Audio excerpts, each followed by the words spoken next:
자, 여러분들이 일단 먼저 알아야 되는 게 뭐냐면 지금 시대에 가장 이슈가 되는 키워드에 대한 공부를 좀 해보도록 하겠습니다.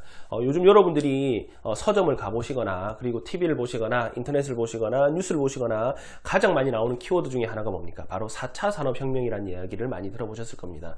저희들도 지금 학교에서 학생들을 가르치고 대학 교재들도 4차 산업혁명이란 이름이 앞에 붙는 이런 교재들이나 과목들이 또 많이 생기고 있습니다. 자, 4차 산업혁명이란 무엇이냐?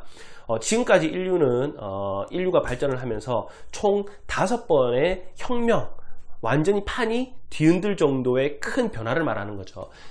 총 5번의 혁명이 있었습니다. 첫 번째 혁명은 뭘까요? 바로 농업혁명입니다.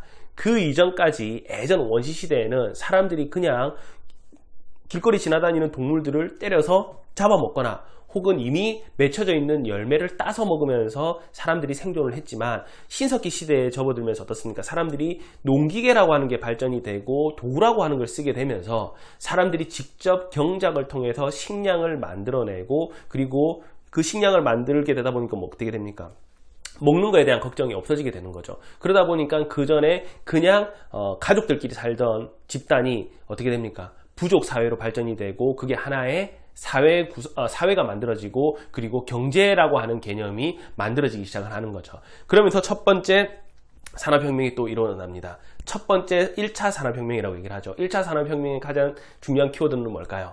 바로 증기기관이 발견되면서 발견이 아니고 이제 뭡니까? 발명되면서부터죠. 증기기관이 발명되고 뭐가 만들어집니까? 증기기관차 그리고 철도가 깔리고 사람들이 운송을 할 수 있게 되면서 산업이 한 번 더 도약을 하게 되는 겁니다. 그리고 두 번째 산업혁명이 또 일어납니다. 두 번째 산업혁명은 또 주된 키워드가 뭘까요? 전기죠. 전기라고 하는 게 발견이 되고 발견이죠. 발견이나 발명이나 발견이 되고 그리고 뭐 컨베어 벨트라고 하는 게 발명되면서 사람들이 분업화가 되고 대량 생산 체제로 접어들면서 인간의 삶과 산업이 한 번 더 또 도약을 하게 되는 겁니다. 그러면서 또 세 번째 산업혁명이 또 일어납니다. 세 번째 산업혁명은 1960년대 이후로 저희들이 볼 수 있는데 저희들은 언제 이런 3차 산업혁명에 대한 이야기를 처음 들었냐 하면 아마 1980년도에 엘빈 토플러라고 하는 미국에 있는 유명한 미래학자가 있습니다. 그 미래학자가 지은 책 중에 제3의 물결이라고 하는 책이 있는데 거기서 3차 산업혁명에 대한 이야기들을 많이 다뤄놨었죠. 그래서 저희들은 아마 기억이 안 나실 겁니다. 중학교, 고등학교 때 사회나 경제 시간에 이 엘빈 토플러의 제3의 물결이라고 하는 키워드를 한 번쯤은 아마 다 들어보셨을 겁니다. 그러니까 컴퓨터가 개발되고 반도체가 만들어지면서 보다 많은 데이터를 저장할 수 있고 보다 효율적인 업무를 볼 수 있는 이제 3차 산업혁명, 정보화 시대가 오게 된 거죠. 그러면서 이제 네 번째는 뭡니까? 이제 오게 되는 4차 산업혁명이라고 얘기를 합니다. 4차 산업혁명은 클라우스 슈밥이라고 하는 미국에 있는 유명한 이제 경제학자가 먼저 말을 꺼냈었죠. 4차 산업혁명의 가장 주된 키워드는 이제 뭡니까? 인공지능, 빅데이터, 그리고 모바일 인터넷. 그리고 우리나라 같은 경우에는 지금 4차 산업혁명 시대에 맞춰서 상당히 이제 많은 준비를 하고 있죠. 엊그제만 하더라도 지금 항상 또 이슈되는 게 뭡니까? 5G 이동통신 기술을 미국이 먼저 런칭을 하느냐, 우리가 먼저 런칭을 하느냐, 이가 싸우고 있습니다. 자, 그러면 이 4차 산업혁명이 왜 우리에게, 우리가 공부를 해야 되고, 왜 우리에게 적용이 되는 걸까요? 4차 산업혁명이라고 하면 큰 대기업들이나 정부의 이제 정책이나 정치를 하는 사람들이나 세계적인 석학들이랑 공부를 하는 거 아니냐 생각하시는 분들이 많이 계시는데 우리가 생활에 이미 이 4차 산업혁명이 들어와 있으면서 우리는 그 혜택을 보고 있다는 얘기인 겁니다. 그리고 그 혜택을 누가 더 잘 활용하느냐에 따라서 여러분들의 미래가 바뀔 수 있다는 얘기인 거죠. 자, 그러면 예를 들어 제가 보도록 하겠습니다. 예전에는 이런 무역 관련 교육을 내가 받고 싶다. 무역 공부를 하고 싶다. 그럼 어떤 방법이 있었을까요? 첫 번째 방법. 대학에 진학하는 겁니다. 대학에 진학해서 4년 동안 무역학 학사를 따면서 무역 관련 공부를 열심히 하는 거죠. 아니면 또 다른 방법이 있습니다. 책을 사보는 겁니다.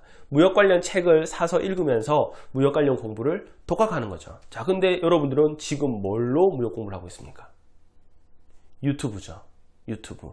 유튜브라고 하는 전 세계에서 제일 큰 방송국이자 컨텐츠를 개발하고 제공해주는 공장을 통해서 여러분들은 지금 무역을 공부하고 있다는 얘기인 겁니다.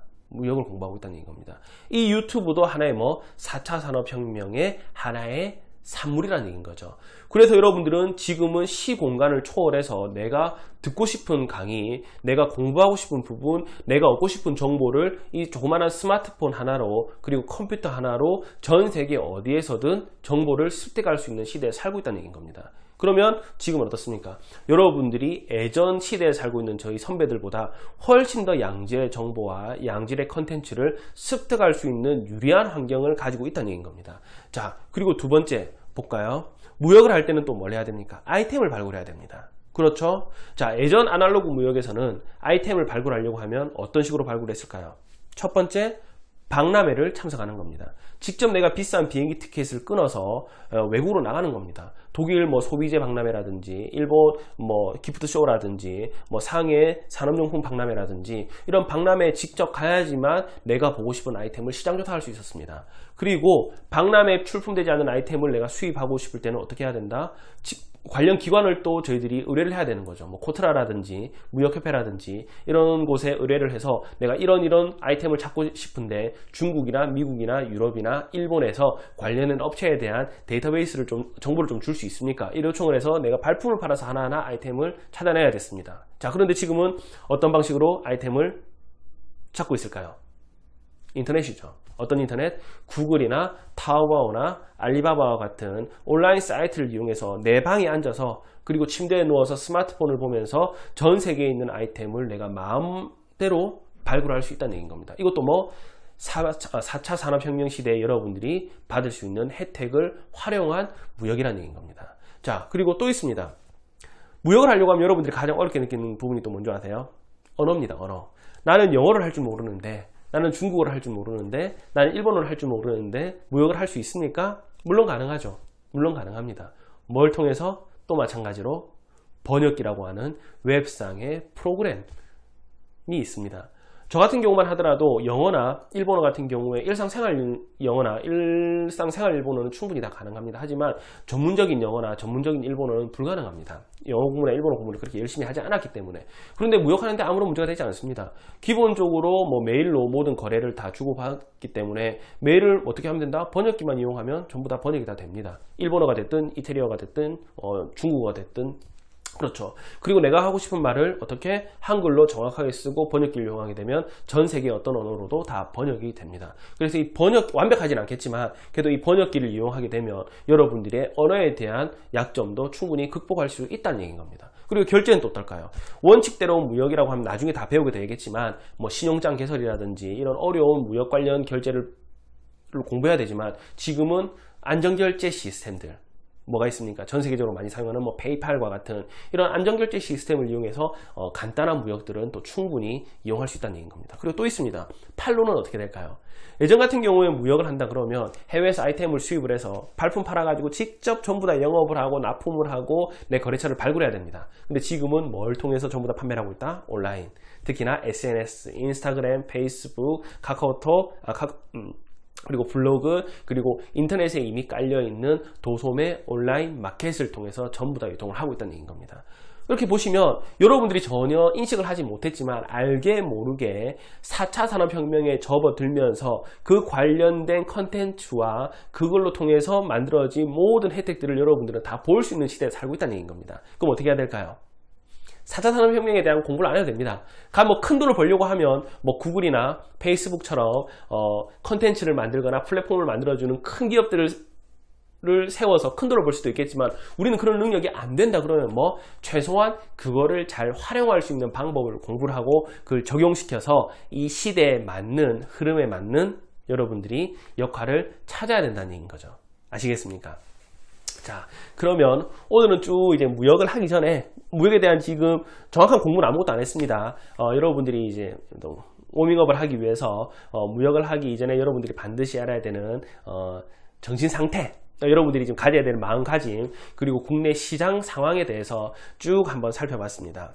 그래서 다음 시간부터는 이제 보다 실무적인 무역 관련 교육을 제가 해드리도록 하겠습니다. 지금 일단 강좌는 커리큘럼은 약 한 30강 정도로 만들어져 있습니다. 한 동영상당 20분에서 30분 정도의 시간을 투자해서 한 30강 정도를 만들어 놨는데 이게 더 늘어날 수도 있습니다. 더 늘어날 수도 있습니다. 그래서 여러분들이 조금 관심을 가지고 동영상 하나하나씩 살펴보시면 이 영상을 다 학습하고 난 다음에는 4년제 대학을 졸업하지 않더라도 일상생활에서 쓸 수 있는 모든 무역 관련 지식은 다 습득할 수 있도록 제가 만들어 드리도록 하겠습니다. 자, 그러면 오늘 영상은 여기서 마무리하도록 하겠습니다. 감사합니다.